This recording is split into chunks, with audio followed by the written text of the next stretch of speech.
Alhamdulillahilladzi la narju illa fadlah wa la nahsya illa adlah wa la na'tamida illa qawlah wa la naqtadi illa bisunnati rasulih wa sallallahu ala sayyidina Muhammad wa ala alihi tayyibin at-tahirin wa ashabihi al-muntajabin al-akramin. Fa ya ayyuhal hadirun usikum wa nafsi bi taqwallah faqad fazal muttaqun.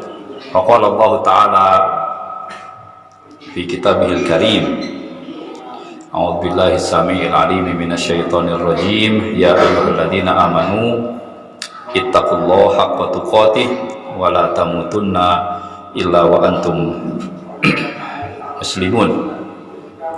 Wa qala fi ayatin ukhra, qad aflaha man tazakka wa dzakara isma rabbih wa shalla bal tu'thirunal hayatad dunya wal akhiratu khairu wa abqa.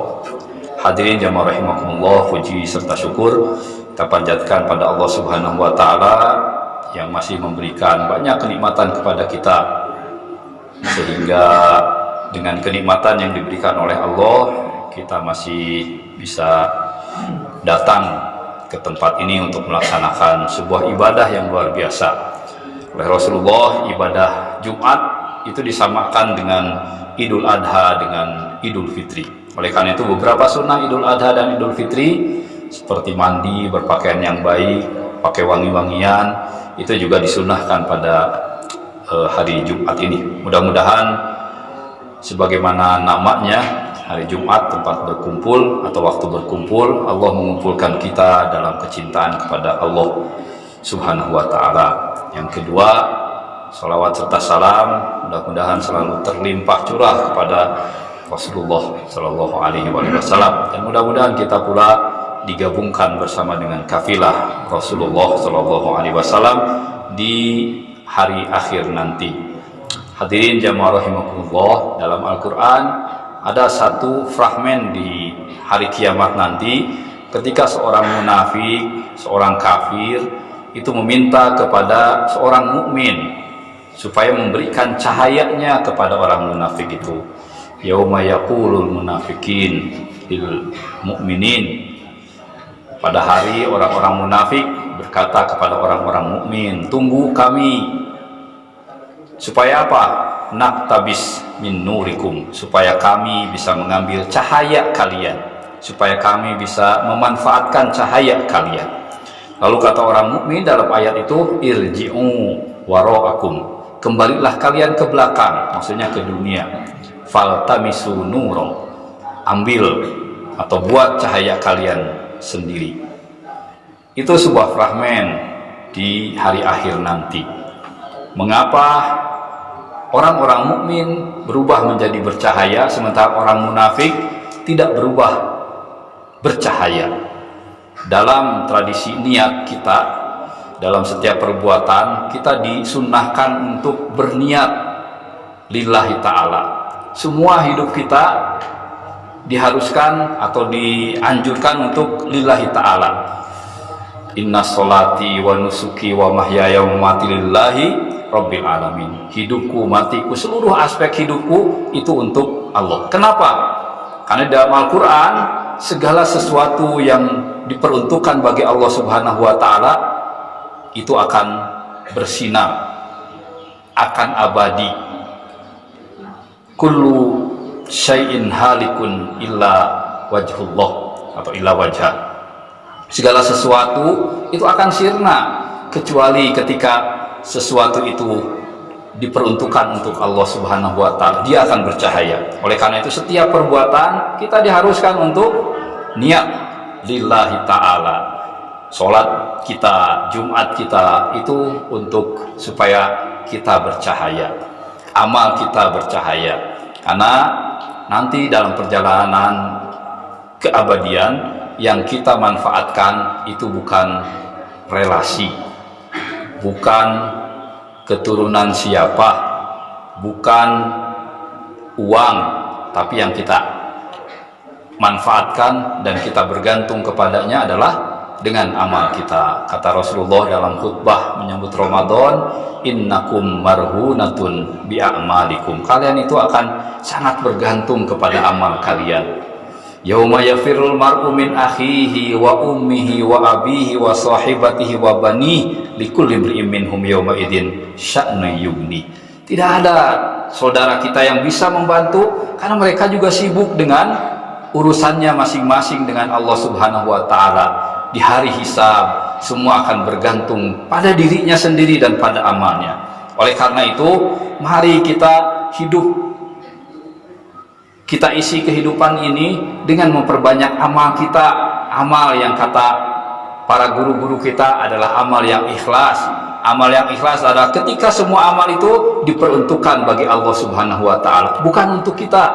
Kita bangun masjid itu untuk Allah. Kita datang ke sini itu untuk Allah Subhanahu wa taala, lillahi taala, bukan karena ada apa-apanya, bukan karena di masjid ini ada sesuatunya, tapi semuanya lillahi taala. Ketika niat kita berubah atau ketika niat kita hanya untuk Allah, maka amalan itu berubah menjadi cahaya.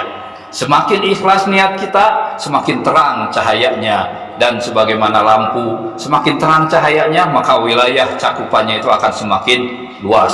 Dalam tasawuf itu disebut dengan wilayah takwiniyah. Dan itulah yang nanti akan menentukan seberapa luas tempat kita di surga. Tergantung seberapa kuat cahaya kita. Dan seberapa kuat cahaya kita tergantung seberapa ikhlas kita di dalam berniat. Karena mungkin niat ada unsur-unsur duniawinya, tidak apa-apa. Sholat tahajud misalnya, saya ingin sholat tahajud supaya apa? Supaya hutang saya lunas, tidak apa-apa. Itu niat duniawi, itu akan dapat hutang lunas, tapi cahayanya akan sedikit berkurang. Lebih baik kita niatnya bangun malam, niatnya lillahi ta'ala, maknya Gusti Allah akan meninggalkan hambanya. Hutang mah di hadapan Allah Subhanahu wa taala sangat ringan. Allah yang membulak-balikan hati, Allah yang memberikan harta kepada kita. Oleh karena itu, dalam masa hidup mari kita beramal dengan sebanyak-banyaknya amal. Imam Ali ketika ditanya tentang perjalanan abadi, beliau mengatakan apa? Oh, min qillatiz zad wa tulis safar. Betapa bekal yang kita bisa kumpulkan itu sangat sedikit, sementara betapa perjalanan yang kita lakukan adalah perjalanan yang sangat panjang. Perjalanan kita itu perjalanan yang tanpa akhir, karena yang kita tuju adalah zat yang tanpa akhir. Untuk sebuah perjalanan yang tanpa akhir, kita memerlukan sedekah jariyah, pahala yang terus mengalir, sehingga walaupun kita mati, pahala itu terus memancar dari mata air amalan kita. Itu yang diinginkan oleh Rasulullah, karena perjalanan kita perjalanan yang sangat panjang, sementara bekal yang kita bisa miliki itu hanyalah bekal yang sedikit. Ada kisah dari Maulana Jalaluddin Rumi, seorang penyair dari Persia. Dia punya murid yang sudah cukup tua, rambutnya putih, jenggotnya juga sudah memutih, badannya sudah cukup rentak, akan tapi kelakuannya tidak berubah-ubah. Kalau dalam istilah Rumi, kelakuannya hitam legam, tidak bercahaya tadi. Kata Rumi kepada orang tua tersebut, ya fulan, kamu dengan jenggot kamu itu tua mana? Jadi dia dengan jenggotnya itu tua mana? Kata yang sepuh tadi, tua saya. Ya Syekh, kenapa? Saya baru berjenggot ketika umur 20 tahun. Atau di sini mungkin umur agak lebih tua. Di Timur Tengah mungkin agak 15 tahun baru sudah berjenggot. Kata Rumi, celakalah engkau yang tidak mengambil pelajaran dari jenggotmu. Jenggotmu sudah bercahaya putih, perak, bergelimang cahaya, sudah putih maksudnya. Sementara kelakuanmu masih hitam legam, tidak berubah apapun. Kalau kamu masih seperti itu, celakalah engkau di dunia dan akhirat. Mari kita mengambil hikmah dari jenggot kita yang sudah memutih. Berubahlah kita menjadi sosok yang bercahaya. Aku qouli hadza innahu huwal ghafurur rahim.